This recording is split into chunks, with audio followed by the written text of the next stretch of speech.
Hello and welcome to my channel. We are here in Sewing Central, and today I'm going to give you another sewing mindfulness practice that you might want to try. This one involving your sewing machine. Mine is down here, so that is why we are in Sewing Central. But before we get on to that, I am going to show you what I have been wearing today.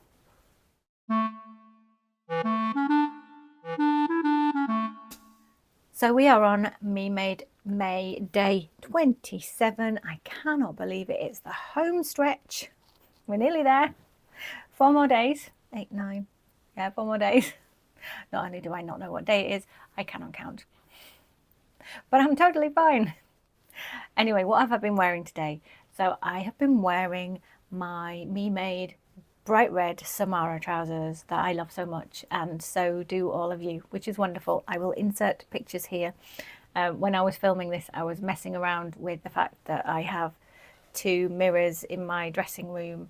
Yes, I am lucky enough to have a dressing room. It's a great privilege, and it's new. They're back to back, and you kind of get this effect. So I hope it doesn't mess with your head, but I found it quite playful. I'm also wearing a top that has red trim on it. That was, I think it's from Zara, but of course I got it from Vinted, naturally. And this was I think it was a happenstance purchase. I don't think I was looking for this. I think it was one of those that I told you about in my Vinted videos, where I sometimes look at what other things sellers have, and this was another thing sellers had, and it had some lovely red on it, the right red. And it was kind of a botanical print, so I'm not calling this floral, although as I look at it there is the odd flower, but it's not flowery, is it? So it gets under the rule that way. I'm also wearing one of my favourite necklaces, which is a dragonfly. I always kind of think of this as origami. It's clearly not, it's laser cut, but it's kind of got that origami vibe to it. I am wearing red socks and black shoes, actual shoes rather than trainers today, partly because I don't have any black trainers, and I've put that on my mental note of want to look for black trainers, or rather I do have some and they are falling apart and covered in clay from wearing them at the pottery. So would like some presentable black trainers, some chunky ones, platform ones ideally, because that's what I like.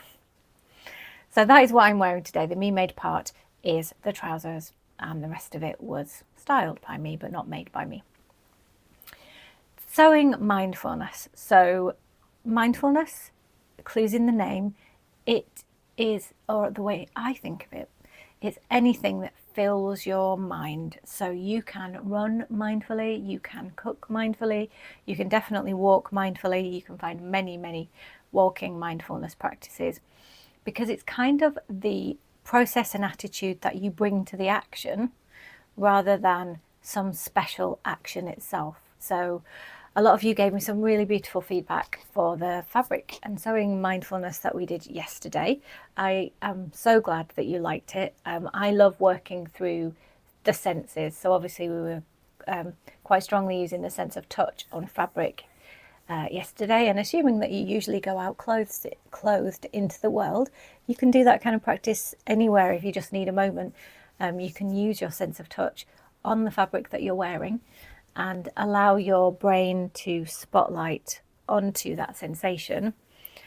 Maybe also bring a little bit of awareness to how you're holding your body and how you're breathing, and all of a sudden you have a little impromptu mindfulness moment that maybe gives you the grounding or just a bit of space when otherwise you would have been sitting in a traffic jam, waiting in a queue, feeling really overwhelmed, and it brings you back to a place where your brain kind of resets. It does change. I could go very psychology with it, but that kind of practice teaches your brain that it can go from, if you are overwhelmed to regulated. And the more that you teach it, it can go from overwhelmed to regulated, or bored to regulated, stressed, from unpleasant, undesired state to desired state. The easier it is to do that in moments where you really need it. It's just practicing. It's like sewing. The more that you practice putting in a zip, the more you can do it when you come to a really tricky garment. And just like with sewing, it doesn't always go perfectly, but the more we practice, the better odds we give ourselves. So what is our practice today? Well, you need a sewing machine to do it directly, but I am assuming that most of you watching will have a sewing machine. If you don't, you could do this hand sewing, or you can just follow along imaginarily. That will work just as well. You also need it to be threaded up, and you need some scrap fabric. You're not going to ruin the fabric because all you're going to do is sew along it. So go and find those things if you want to follow along. So I'm going to go ahead, and if you have a speed adjustment on your machine, you can do this too. I'm going to set my machine to go as slow as it can, and I'm going to set it to do the largest stitch that it can. And then let's zoom in. So what we're going to do is, I have deliberately got a contrasting thread to fabric just so that you get a little bit of a better view. I'm going to sit myself consciously on my chair. I'm going to sit up straight. I'm going to breathe in and breathe out. And then I'm going to set the machine going.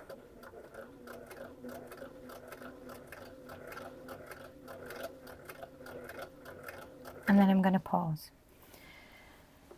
Now, next time that I set my machine going, I'm going to count my in-breaths according to how many stitches I do forwards. So let's count 1, 2, 3, 4, 5, 6, 7. And then I'm going to pause, and I'll breathe out for about the same amount of time, counting in my head in your instance. 1, 2, 3, 4, 5, 6, 7. Doesn't matter if it's slightly inexact. So I'm going to go ahead and I'm going to do the same sort of thing. I'm going to breathe in and I'm going to breathe out, and I'm going to regulate that in breath and that out breath to be without strain, but to be about the same length. And I'm going to measure that by the number of stitches that I do, whilst paying attention to the sewing as well, but really just sewing in a straight line. If you get to the end of your fabric, you can pause, you can switch it around and just sew straight on again down to the other end of your fabric. So let's breathe in.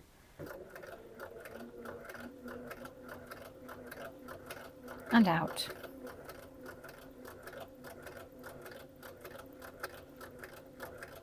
In. And out.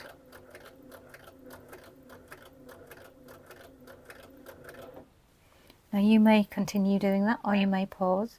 You will notice that naturally when we breathe, we don't usually breathe in and then instantly start breathing out. There is a natural pause at the top and the bottom of the breath. So when we're full of breath and when we're empty. So just allow that to be whatever feels natural and without strain. Sewing as slowly as you can. Let's repeat that for another 3 breaths. So breathing in and out at your own pace.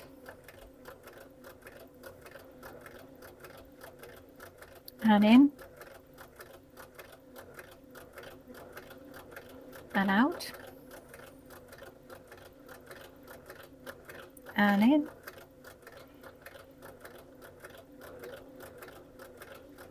and out.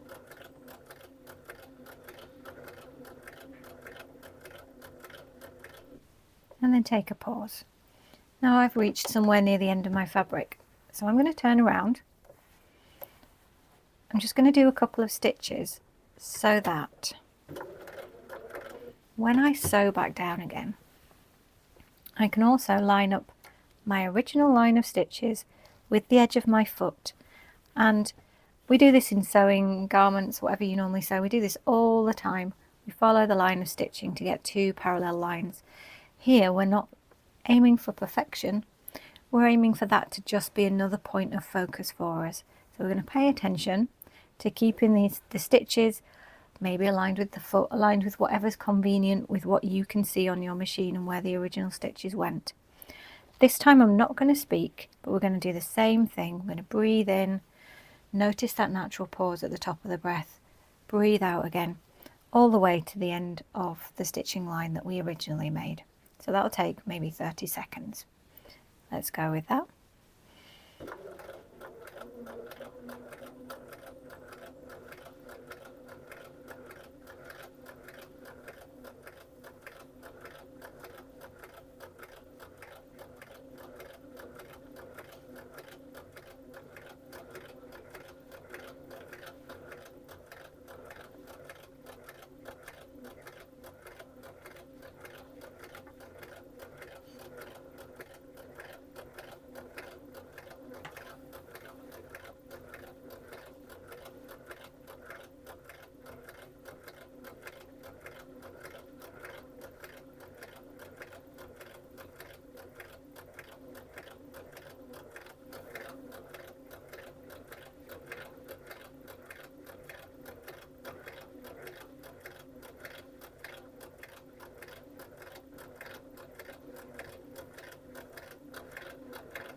and then stop somewhere near where your first line of stitching was. We're going to do one more line of stitching in this practice, a third line. So I'm going to go across a couple of stitches,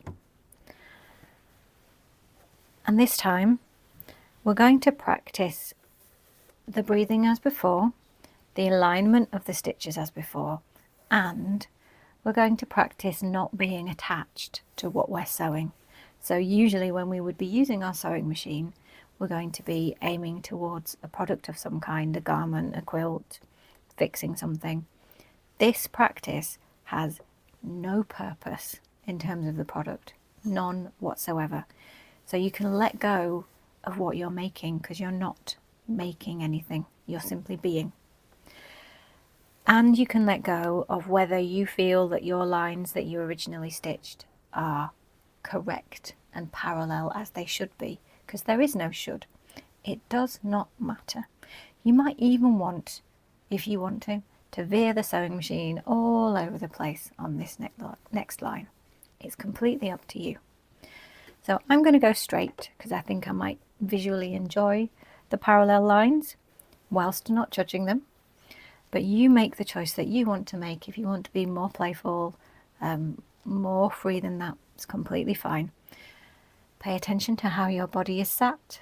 Pay attention to your breath, breathing in and out, approximately regulating them to an equal length without strain, all the way to the end of the line of your stitching.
And there we are at the end of our stitching. That's the end of the practice. A little bit of a different way to use your sewing machine. I just wanted to show you something, which is, this is the reverse. And as you can see, partway through my third line of stitching, the thread colour changes, because of course that's where the bobbin ran out. So I will have edited that out of the actual video so that it doesn't disturb your concentration. But I'm all about telling the truth, and that's what happened. And I had to practice letting go of being annoyed that the bobbin meant that I'm going to have to edit something different in my video. Let me know how you found that one. I think it's particularly important to sometimes sew and have no product. Sometimes maybe we don't want to make a product. Sometimes the product that we're trying to make is going on wrong. Sometimes we just want to play on the sewing machine. When I used to teach in the school, kids did not care what they were making. They just wanted to make the sewing machine go fast. So I made it slow down, but I did just let's just sew straight lines. Thank you for watching. Let me know how you found this one. If you haven't seen yesterday's, it was a little bit different, but similar in some ways as well, and I'd like to know what you thought about that. I will be back tomorrow. And I think because my theme of this last week of Me Made May is the self-care part of my channel, so I've done sewing, styling, self-care, I'm going to talk about emotional dressing and some of my experiences of it, what it even means to me, what do I mean by that phrase, some of my experiences of it, and I will also, of course, share what I have been I will share what I have been wearing tomorrow. No idea what that's going to be, but we'll find out tomorrow. See you then. Bye.